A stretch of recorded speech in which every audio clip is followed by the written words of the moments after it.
सबसे पहले हम इस पौधों को जानने में, आपको प्लांट्स में क्या क्या होता है वो सब कुछ जानना होगा। सबसे पहले पढ़ते हैं हम टॉपिक शाक। शाक को इंग्लिश में क्या कहते हैं? हर्ब कहते हैं। शाक कहते किसे हैं? तो हरे और कोमल तने, जिसमें क्या होते हैं हरे रंग के तो पौधे होते हैं, जिसमें कोमल तने होते हैं उनको हम कहते हैं शाक। जैसे आपके घर में आता है धनिया आ गया, पुदीना आ गया, ये सब। झाड़ी क्या होती है? झाड़ी होती है कुछ पौधों की शाखाएं तने के आधार के पास से निकलती है। तना क्या होता है? कठोर होता है, परंतु अधिक मोटा नहीं होता, उन्हें हम झाड़ी कहते हैं। जैसे उदाहरण गुलाब का। ठीक है, प्लांट्स की बात करते हैं, वृक्ष की। ट्री कहते हैं जिसको। ठीक है, कुछ पौधे क्या होते हैं? ऊंचे होते हैं, उनके तने कैसे होते हैं? सुदृढ़, बहुत ज़्यादा मजबूत होते हैं और गहरे भूरे होते हैं। पेड़ तो आपने देखे ही है।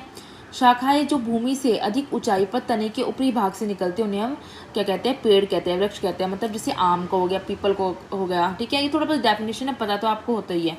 विसल्पीयता, देखिए विसल्पीयता काम की चीज़ें क्या होती है? कमजोर तने वाले पौधे सीधे खड़े नहीं हो पाते तो क्या होता है? भूमि पर फैल जाते हैं, नीचे तक पूरे फैल जाते हैं, कद्दू की बेल फैल जाती है। इन्हें क्या कहते हैं? विसल्पीयता कहते हैं। आरोही लता किसको कहते हैं? कमजोर तने वाले कुछ पौधे आसपास के ढांचे की सहायता से ऊपर चढ़ जाते हैं, ऐसे पौधे आरोही कहलाते हैं। आरोही लता के जैसे मनी प्लांट की बेल देखा आपने, पूरे ऊपर तक फैल जाती है वो। ठीक है ना, एकदम से ऊपर चढ़ जाती है, तो उसको ही कहते हैं। जैसे पान का पौधा भी इसमें आ जाता है। तने की बात करते हैं। तने पर शाखाएं, पत्तियां, फूल और फल लगते हैं। तना जल का क्या करता है? संवहन करता है, एब्जॉर्ब करता है। जल में विलीन जो खनिज होते हैं, मतलब जल में जो रहते हैं, वो क्या करते हैं? वो जल के साथ तने में ऊपर पहुंच जाते हैं और जल तथा खनिज तने की जो पतली पतली नलिकाएं होती है उनके द्वारा पत्तियों तथा पौधे के अन्य भागों तक पहुंचते हैं।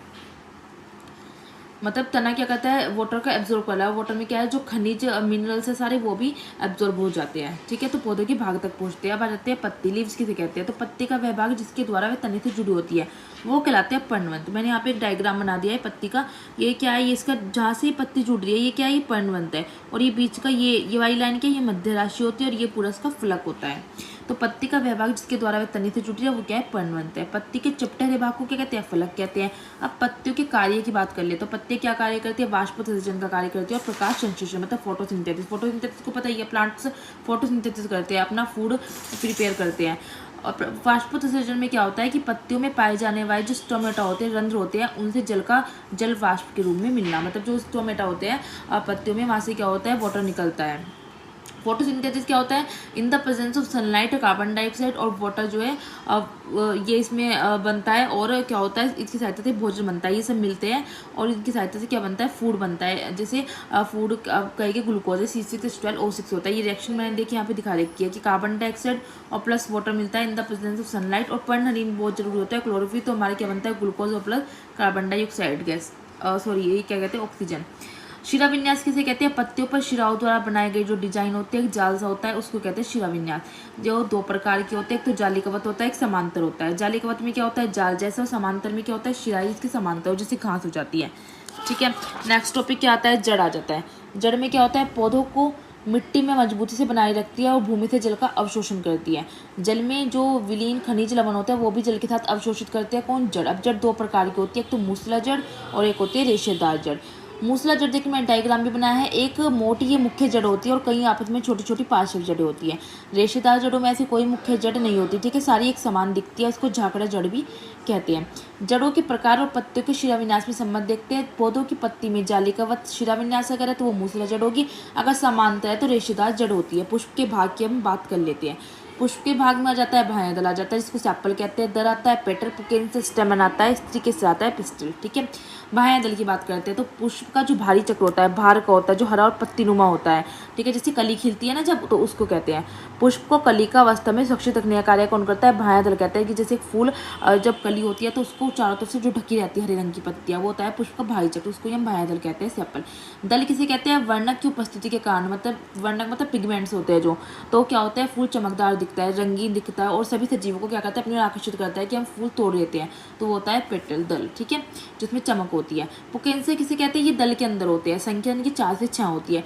पुकेंसे साफ मतलब भाषा में कहे तो पुष्प का नर जन रंग होता है। पुकेंसर में क्या होते हैं? तंतु होते हैं। ऊपर वाले भाग में क्या होता है? परागकोश पाया जाता है। परागकोश में क्या होते हैं? परागकण होते हैं। परागकण क्या होते हैं? तो बारीक और धूल के समान कण होते हैं। जैसे गुड़हल के फूल में आपने देखा होगा ऊपर रहते हैं, जैसे इस तरह छोटे छोटे से रहते हैं ना, तो ये परागकोश हो जाता है, इसके अंदर परागकण रहता है और ये तंतु होता है। स्त्री केसर क्या होता है, पुष्प के बीच में पाया जाता है। अब ये पुष्प का मादा जनन भाग है। अगर पुष्प का नर जनन भाग पूछा जाए तो पुंकेसर और मादा जनन भाग स्त्री केसर होता है।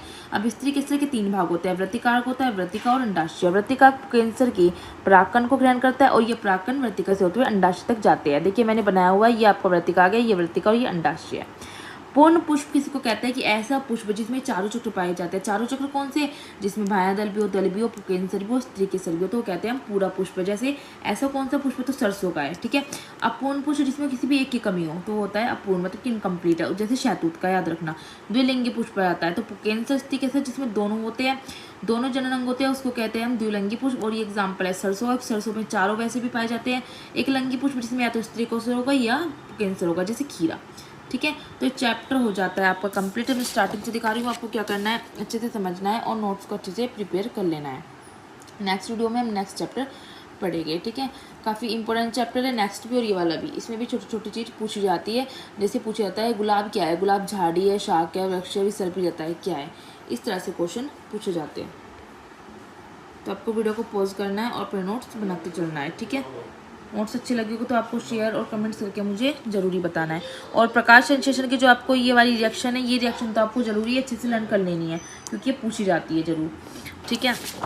और यहाँ पे जो मैंने पुष्प का बताया वो भी आपको अच्छे से करना है। और एक क्वेश्चन यहाँ से ये पूछा जाता है, मूसला जड़, रेशेदार जड़, इनके बारे में भी पूछा जाता है, तो ये आपको जड़ भी अच्छे तरीके से करनी है। पुष्प के भाग तो काफ़ी इंपॉर्टेंट है। बाह्यदल, दल, पुंकेसर, स्त्री केसर पूछा जाता है कि नर जनन अंग कौन सा है पुष्प का और स्त्री केसर जनन अंग कौन सा है, ये सब पूछा जाता है, ठीक है। तो आपको ये अच्छे से कर लेना है इसलिए।